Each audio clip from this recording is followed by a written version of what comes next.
integrou uma geração de atores muito disciplinada e estudiosa. Fez parte do famoso grupo TBC, Teatro Brasileiro de Comédia. Começou a atuar nos primórdios da televisão.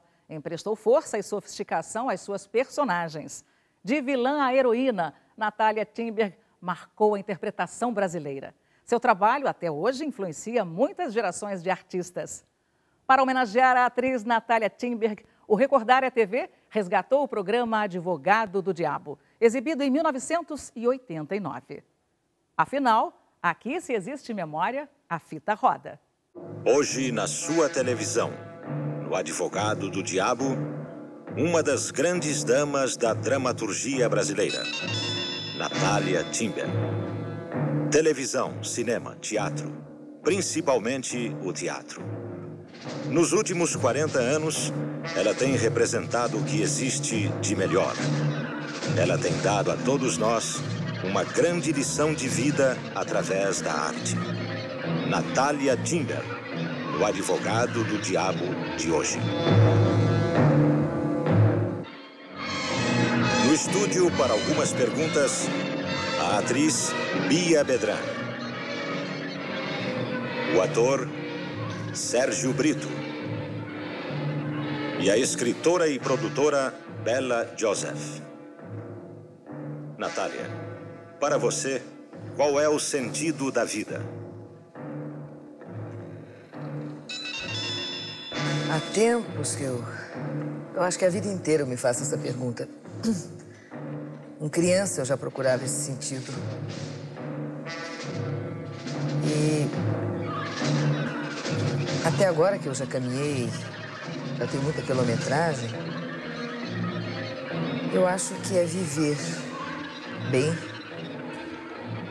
coerentemente e tentar fazer alguma coisa com esta coisa extraordinária que é viver e ter consciência de estar vivendo. Esta coisa que vem de um desconhecido, que nos leva a um desconhecido, que nos coloca diante de responsabilidades, diante de maravilhas, diante de horrores. O milagre de estar vivo tem toda a incógnita do milagre, a grandeza do milagre e a consciência do quão insignificante se é diante desse milagre. Pergunta do ator Ítalo Rossi. Como foi para você, atriz, interpretar a Celina do Vale Tudo? Já que se fala tanto em viagem, uma viagem muito agradável, muito querida, um personagem... Quando me foi proposto pelo Gilberto Braga e pelo Denis Carvalho, eles já me diziam, olha, não é um personagem de ação dentro da história, só mais tarde que ele atua, mas é um caráter, um ser humano que nós queremos desenhar, um tipo de pessoa. E é um tipo de pessoa adorável, com todas as suas limitações, mas uma generosidade muito bonita, um ser humano dentro daquele mosaico tão terrível abordado pela novela. É um desses que nos permite ainda olhar a vida com um certo prazer. O povo mistura muito ainda, lógico, ele está envolvido. A novela e especialmente essa experiência que nós tivemos recentemente, houve até uma grande responsabilidade da imprensa de ajudar essa mistura que o povo faz da realidade com a ficção, quando ele está vendo novela. E uma novela com a atualidade que tinha o Vale Tudo, levava realmente as pessoas a identificarem uma vida cotidiana e verem abordados assuntos com a leveza que uma obra de novela se propõe a abordar, porque não é nenhum estudo de fundo, mas sempre tem um problema social envolvido muito grande. levando a vida brasileira, colocando a vida brasileira na berlinda. E isso leva o público a identificar, a misturar. A obra aberta pode suscitar a complacência, não é? A influência fácil do público do Ibope. Mas existe também a troca, a cumplicidade de criação entre ator, diretor e autoria. Esse realimentar, que é uma coisa fascinante e muito bonita. É uma obra aberta, com tudo que isso implica na dramaturgia moderna. Se bem empregado e sem pressões alienígenas, isso é fantástico. E isso, evidentemente, foi gratificante. Então, o público encontrava a Celina, encontrava a tia Cecília das bonequinhas, as crianças, principalmente, vinham muito em cima da tia Cecília. Eu tinha recentemente feito outras coisas, ainda me falam até hoje um personagem que eu fiz há muito tempo, vários, eu tenho bom. Direito de Nascer eu carrego até hoje.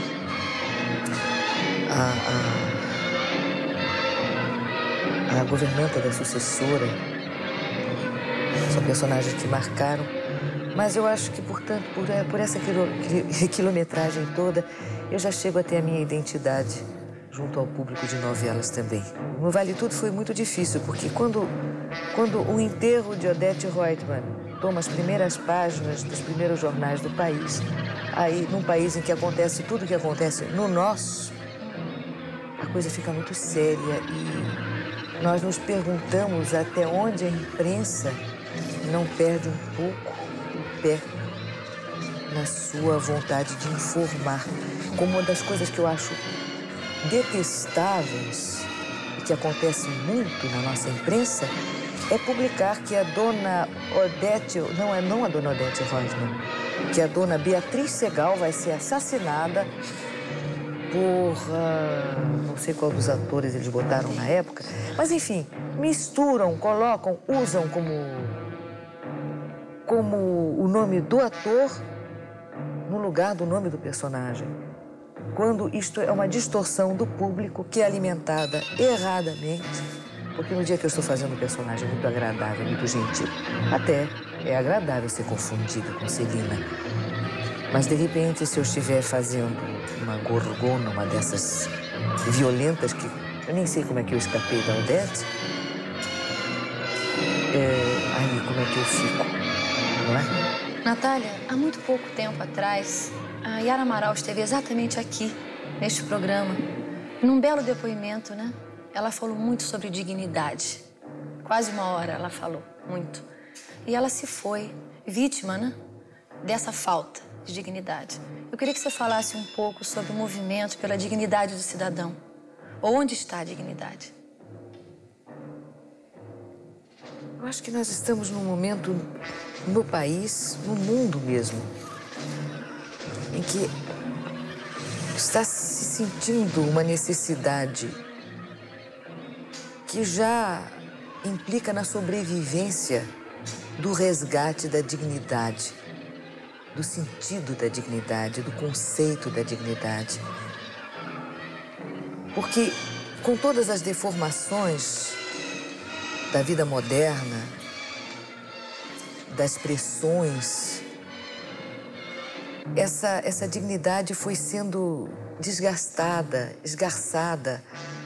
Esses conceitos foram sendo substituídos pelo que a violência da vida levou a encarar.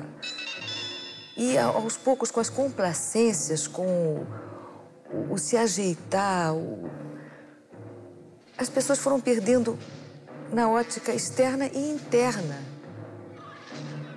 os conceitos básicos que fazem com que a sobrevivência do homem, do ser humano, se justifique. Porque para termos mais uma outra espécie animal,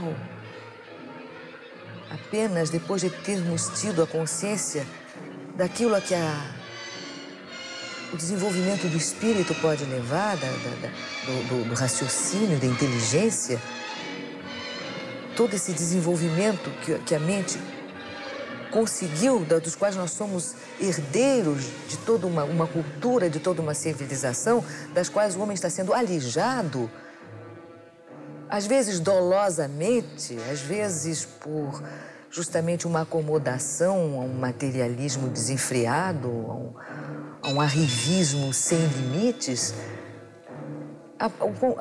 O sentido da dignidade da vida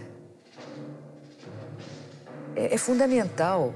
Nós falamos em dignidade, em liberdade, enfim, todos esses nossos conceitos básicos são palavras que estão se tornando ocas de sentido, são palavras usadas, porque, de repente, nós estamos na mão de falastrões que falam, entopem, enchem as cabeças, falastrões públicos, falastrões de vida privada, e simplesmente as palavras estão ocas do seu sentido. Então, resgatar o sentido, porque as palavras expressam conceitos, e dignidade é um conceito fundamental do ser humano no nível que ele atingiu, de um ser racional, livre, conceito de liberdade. A liberdade é o quê? É a consciência do outro. Andou se desenvolvendo a consciência do seu umbigo, o que me serve, o que me interessa, o que eu preciso. Eu acho que nós temos que rever todos os conceitos básicos. Isso tem que voltar desde a formação da escola primária, desde a formação em casa, desde o contato com o próximo, desde aquilo que nós olhamos e vemos na rua e conseguimos deixar passar e não nos manifestarmos. Então, para mim, é um dos conceitos fundamentais a serem resgatados pelo homem se ele quiser continuar vivendo. Em primeiro lugar, eu acho que Natália é um ser humano muito generoso, especialmente generoso. Também, quando a Natália falou no sentido da vida, nós pertencemos a uma geração, e eu sinto muito isso na Natália, que o sentido da vida pode ser muita coisa, mas nós temos o privilégio, e ela tem esse privilégio, sendo a grande atriz que é, de encontrar no próprio trabalho, nesse reviver a vida, nesse repensar a vida, que é interpretar um próprio sentido para a vida. Agora, eu acho que a Celina, voltando a todas as perguntas que te fizeram, eu acho que a Celina é você. Porque quando a gente faz um papel na televisão, faz uma má, a Odete Roitman é um prato para uma atriz, né? A Maria de Fátima é outro prato. A Celina não é prato nenhum. Porque é boazinha, pacata, equilibrada, é uma novela desequilibrada. Mas eu acho que você empolgou a gente porque nunca você foi na televisão tanto você mesma. O equilíbrio da Celina, o equilíbrio da Natália servia para a Celina. A generosidade da Natália servia para a generosidade da Celina. Então você era empolgante porque poucas vezes o público te viu tanto como você é. O que você acha disso? Eu não sei, Sérgio, porque quando eu tenho personagens, eu evito até, quando há coisas que eu sinto que possam ser próximas, eu evito fazer esta coisa comparativa, porque senão eu estaria levando a Natália e não fazendo a Celina. No caso, Celina tinha uma limitação, uma generosidade, mas uma alienação que não é minha. Sim. Não é? Então, a química já não é mais a mesma. Porque eu sempre digo, muitas vezes sou questionada a respeito de assuntos de personagem e a identidade, porque as pessoas às vezes dizem, o que é que você se identifica ou não se identifica? Eu digo sempre que H2O é água, H3O já não é mais. E é tudo hidrogênio e oxigênio. Entendeu? Então, personagem, quer dizer, você diz, isso que é uma leitura que você teve. Evidentemente que o meu instrumento sou eu. E se há coisas minhas que servem a um personagem, elas entram. Agora, eu procuro como artista, como pessoa que faço o meu ofício, não analisar muito a quantidade do que entra de meu. Certo.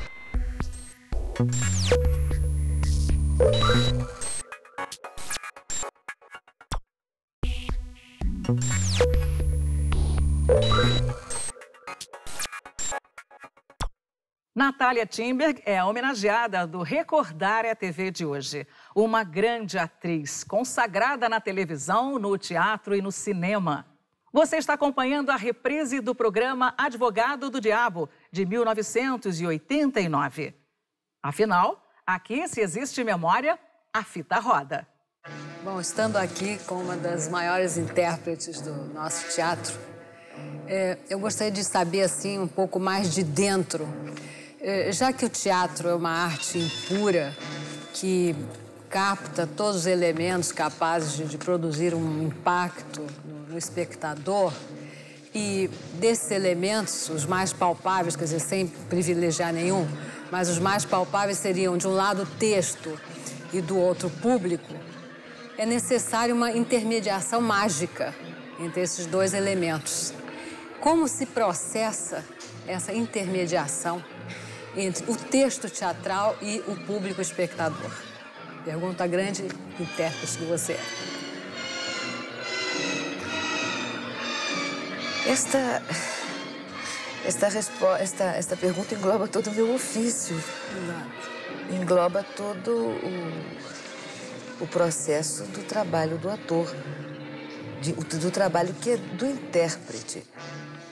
Há uma abordagem do intérprete de uma obra, né, na medida em que ele procura ter a percepção dessa obra dentro do que significa, daquilo a que se propõe. E no ator ainda tem que haver mais uma outra química, uma outra coisa que se mistura, porque não é só a minha visão da obra. Ela tem que casar com a visão de uma direção, ela tem que casar com a visão de alguns, de vários, de todos os colegas, porque nós temos que dar uma leitura de um personagem dentro de uma posição, de uma ótica definida esteticamente, por todo o conjunto, porque é uma obra coletiva. O teatro é fundamentalmente uma obra coletiva. Natália, você já passou por aquele chamado aperto cênico, que a gente, de repente, alguma situação onde você já sentiu sua voz embargada e a interpretação, assim, é um pouco prejudicada por uma... Você se lembra de uma situação assim, onde a técnica não adiantou? Já. Você consegue se lembrar? Tive vários momentos bastante duros, bastante difíceis. Eu me lembro de uma vez em que eu parei um espetáculo. Você se lembra disso, Sérgio?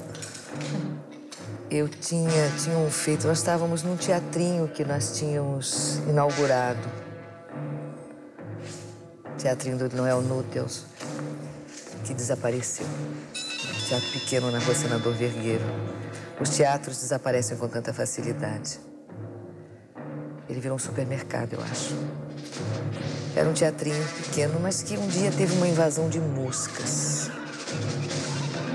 Não as moscas antigas da tragédia dos gregos, mas moscas reais. E essas moscas foram combatidas com um produto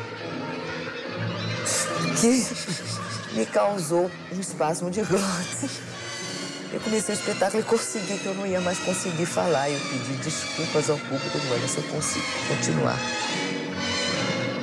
a fazer o esforço de falar o que eu considero difícil, vocês não vão assistir o espetáculo. Então, por favor, os senhores... Foi interrompido o espetáculo, eu fui correndo para o hospital e evitou-se o pior. Natália Timber, cinema, teatro e televisão. Onde você se sente melhor e por quê?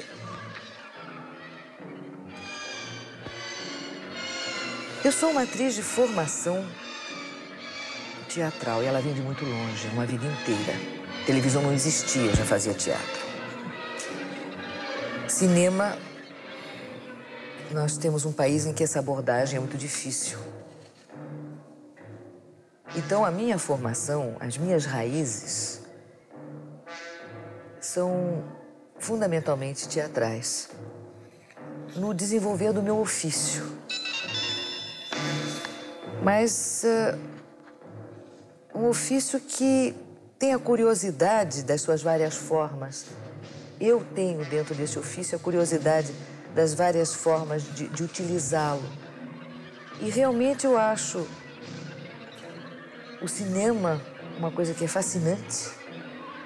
Eu não tenho nunca essa visão do afastamento da câmera como uma coisa fria, porque atrás, eu sempre digo que atrás da câmera tem um homem, senão não podia representar diante de uma plateia de óculos.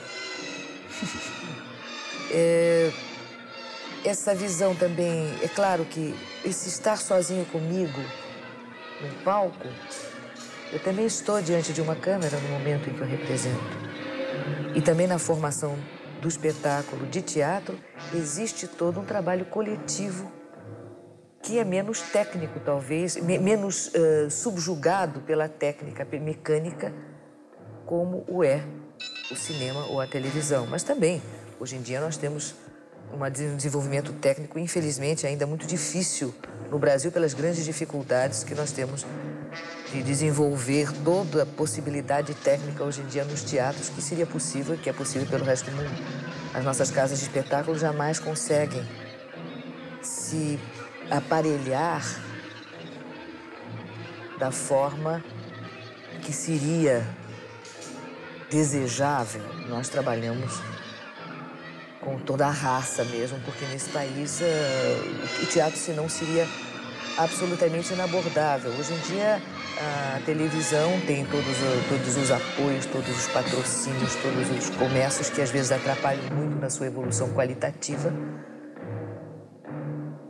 E o teatro vive ainda, hoje em dia, de algumas empresas que resolveram assumir uma obrigação que seria do Estado na conservação na preservação de uma arte fundamental ao homem, que é o teatro. Bom, falou-se de intuição, cerebralismo, que a personagem Celina teria sido Natália, ou que a Natália era a Celina. Eu gostaria de ver, assim, de um outro ângulo, essa problemática. Quer dizer, representar significa sair da realidade? Quer dizer, há uma ruptura entre vida e teatro?